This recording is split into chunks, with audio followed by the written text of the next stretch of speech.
So this is the first corner brace that we've done, and we just wanted to do a quick kind of recap of everything that's involved because it's a bit confusing. So do you want to do the rundown? We don't have to go through the actual manual, but yeah, maybe just so what happens. What the instructions say to do is this information here. So this is a braced piece. So this is our brace here. So the lower bit goes at the bottom. Yeah.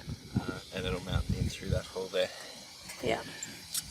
So because this is a corner bit and it doesn't mate onto another beam kind of thing like this, you end up having to use these little cup pieces. Yeah.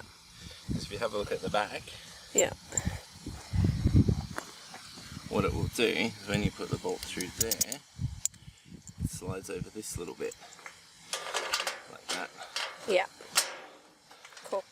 So that when you put your L bracket in, yeah, it clamps the two pieces together. yeah. So because it's a brace piece, we need to put the brace in First, yeah.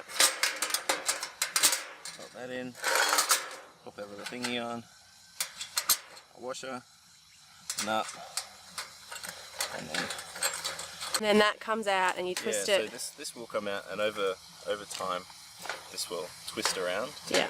Match its long friend, which comes from the Top diagonal quarter. top. Alright, So cool.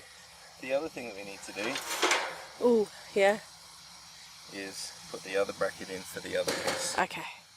That's a little bit different, but it's documented clearly in the manual Yeah. about how to do it. Alright. Right here. Cool. So Okay. it's pretty easy. Yeah.